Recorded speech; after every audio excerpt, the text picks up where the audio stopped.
Hello guys, स्वागत है आप सभी का मेरी एक और नई वीडियो में। आज की इस वीडियो में हम ब्लैक क्लोवर सीजन 2 के 53 एपिसोड को एक्सप्लेन करेंगे। एपिसोड की शुरुआत में यूनो आस्था का हालचाल पूछ रहा होता है। फिर हम देखते हैं शिल्प को, जो कि हैरान हो रही होती है। यूनो किसी से भी मुस्कुराते हुए भी बात कर सकता है। वो यूनो से पूछती है आखिर ये है कौन। यूनो उसे बताता है कि हम दोनों बचपन से साथ रहते थे। ये सब सुन के वो पूरी तरह से हैरान हो जाती है। फिर हम देखते हैं वहाँ पर चार्मी आ जाती है। मैं कहती है बहुत वक्त हो गया और मेरा खाना बचाने के लिए तुम्हारा शुक्रिया। और वह कहती है क्या तुम अब ठीक हो। यूनो याद करता ये तो वही लड़की जिसका मैंने खाना बचाया था। फिर हम देखते हैं चार्मी यूनो को केक देती है। शिल्प कहती है आखिर ये लड़की है कौन। ये तो यूनो से कुछ ज़्यादा ही चिपक रही है। चार्मी कहती है मेरा नाम चार्मी है, क्या मैं तुम्हें यूनो बुला सकती हूँ। यूनो कहता है हाँ, और वह केक की तारीफ भी करता है। शिल्प कहती है मुझे इससे कोई भी खतरा नहीं है। यूनो कहता है मुझे माफ कर दो क्योंकि मैं तुम्हारे ऊपर गिर गया था। ये सुनकर शिल्प काफी ज्यादा शौक हो जाती है। चार्मी कहती है वो तो कुछ ऐसा था जो कि होना जरूरी था। फिर हम देखते हैं शिल्प चार्मी के ऊपर गुस्सा करने लग जाती है और वह कहती है जरूर तुमने मेरे यूनो के ऊपर जादू टोना किया होगा। फिर हम देखते हैं चार्मी पीछे पलट के देखती है और वह कहती है ये अजीब सी परी कौन है। चार्मी ये भी कहती है क्या यह खाने में टेस्टी है। आस्था कहता है इसे मत खाना क्योंकि ये एक स्पिरिट है। फिर हम देखते हैं शिल्प गुस्सा करने लग जाती है और कहती है आखिर तुम दोनों की प्रॉब्लम क्या है। और वह कहती है यूनो सिर्फ मेरा है, समझी। चार्मी तरह के बोलती है मैं सिर्फ 19 साल की हूँ। फिर हम देखते हैं शिल्प गुस्सा करने लग जाती है और वह कहती है तुम बस बड़ी माथे वाली लड़की और कुछ भी नहीं। चार्मी को गुस्सा आ जाता है और वह कहती है तुम्हें ये नहीं बोलना चाहिए था। अगले सीन में हम देखते हैं वो दोनों एक दूसरे के ऊपर गुस्सा करते हैं। फिर हम देखते हैं चार्मी स्पिरिट के ऊपर हमला कर देती है और वह कहती है आज तो मैं तुम्हें फ्राई करके खाऊंगी। फिर हम देखते हैं आस्था के पास फिंदरल आ जाता है और वह कहता लगता है तुम बहुत ज्यादा मजे कर रहे हो। यूनो पूछता आस्था से अब ये कौन है। आस्था कहता ये मेरा सीनियर है। एकदम से आवाज आती है ये तो मेरा बड़ा भाई है। और वो कहता है बहुत वक्त हो गया, मैंने सोचा भी नहीं था कि तुम मुझे यहाँ पर मिलोगे।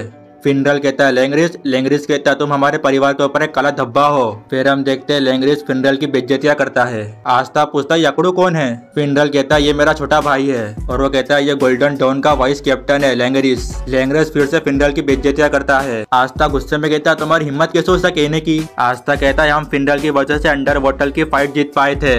लेंग्रिस कहता है इसका मतलब तुम पहली बार किसी के काम आए थे। आस्था कहता है तुम अपने बड़े भाई से ऐसे कैसे बात कर सकते हो। लेंग्रेस कहता है तुम्हारी हिम्मत कैसे मुझसे इस तरह से बात करने की। आस्था कुछ बोलने ही वाला था लेकिन फिंडल उसे हाथ से रोक देता है। फिंडल कहता है कोई बात नहीं आस्था, वैसे भी ये सच ही तो बोल रहा है। लेंग्रेस कहता है हमने पीछे से ही बहुत सारे दुश्मनों को हरा दिया है और हमारे गोल्डन डॉन के कैप्टन ने बहुत सारे दुश्मनों को संभाल लिया है। और वह कहता है यहाँ पर अब ब्लैक बुल की किसी को जरूरत नहीं है। और वह कहता है ब्लैक बुल वाले कब से किंडरगार्टन वाले बन गए। फिर हम देखते हैं लेंग्रेस चार्मी और आस्था की बेइज्जतियां करता है। फिंडल कहता है तुझे मेरी बेइज्जती करना है कर ले, लेकिन मेरे दोस्तों की बेइज्जती मत कर। अगले सीन में हम देखते हैं लेंग्रेस के ऊपर एक अटैक आ जाता है पर लेंग्रेस उसे एक हाथ से काट देता है। यागोस गुस्से में कहता है छोटे से कीड़े कहीं के। वो कहता है मैं तेरा सर अपने साथ ही लेकर जाऊंगा। लेंग्रेस कहता है तुम अभी तक जिंदा हो। लेंग्रेस तो सोचता है अगर मैंने हमला किया तो बहुत सारे लोगों को चोट पहुंच सकती है। यागोस कहता है तुम मुझे छू भी नहीं सकते बच्चे। लेंग्रेस कहता है अब सोचने का वक्त गया, तुम्हें अपने कैपिटल के लिए कुर्बानी देनी पड़ेगी। फिर हम देखते हैं लेंग्रेस उसके ऊपर अटैक करने ही वाला होता है। आस्था कहता है रुक जाओ, तुम हमारे लोगों को मारने के बारे में सोच भी कैसे सकते हो।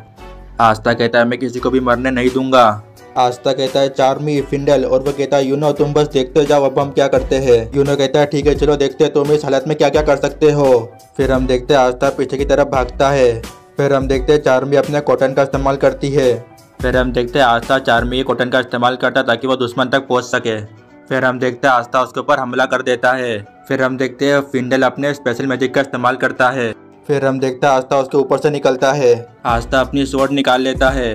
फिर हम देखते हैं यागोस आस्था के ऊपर हमला करने की कोशिश करता है लेकिन फिंडल दोबारा आस्था को टेलीपोर्ट कर देता है। फिर हम देखते हैं आस्था उसके पीछे से बाहर आ जाता है और आस्था उसके ऊपर हमला कर देता है। आस्था उससे बहुत जोर से मारता है और वो दीवार में घुस जाता है। आस्था नीचे गिरने वाला होता है लेकिन यूनो उससे बचा लेता है। आस्था कहता है लगता है अब मैं तुम्हें टक्कर दे सकता हूँ। यूनो हंसते हुए कहता है तुम्हारा फाइट करने का तरीका पागलों वाला है। फिर हम देखते हैं यूनो की स्पिरिट दोबारा मुंह फुला लेती है। फिंडल कहता है तुम सही हो, मैं तुम्हें नहीं हरा सकता। वो कहता है लेकिन ब्लैक बुल गोल्डन डॉन को जरूर हराएगा। फिर हम देखते हैं सीन कैप्टन यामी पे शिफ्ट होता है। कैप्टन कहते हैं यामी आखिर तुम कहना क्या चाहते हो। कैप्टन यामी कहते हैं मैं सिर्फ खुद पर भरोसा करता हूँ। और वो मुद्दे की बात पर आते हैं क्या तुम मास्क उतार सकते हो। कैप्टन विलियम कहते हैं मेरा चेहरा कोई देखना पसंद नहीं करता। कैप्टन यामी कहते हैं क्या तुम बदसूरत हो या फिर कुछ और। कैप्टन यामी कहते हैं मैं वादा करता हूँ कि मैं तुम्हारे ऊपर हंसूंगा नहीं।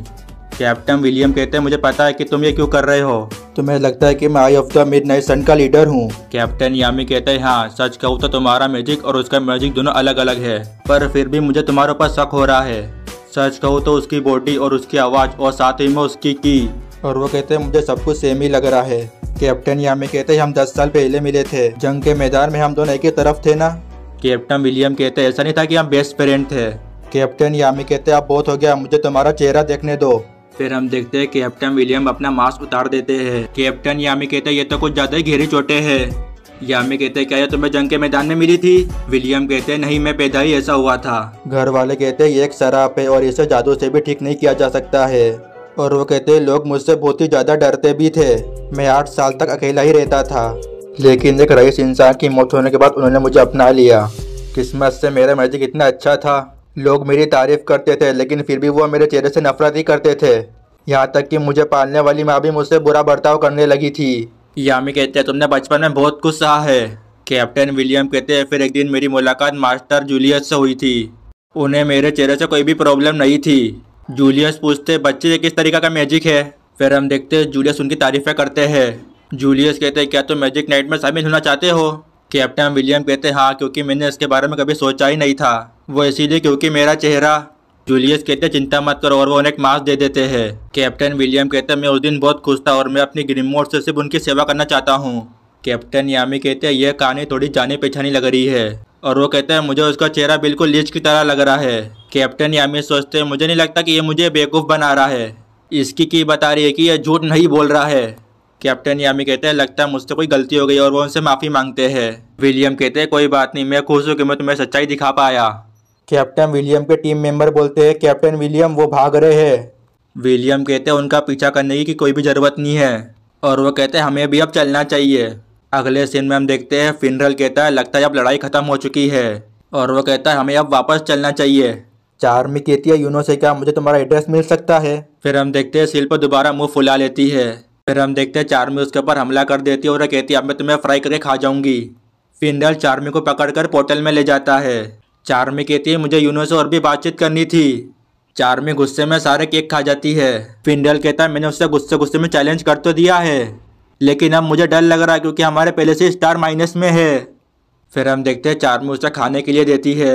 लैंग्रेज यूनो के सामने ब्लैक बुल की बेइज्जतियां करता है और वो यूनो से कहता है तुम्हें दोस्ती सोच समझ कर करनी चाहिए।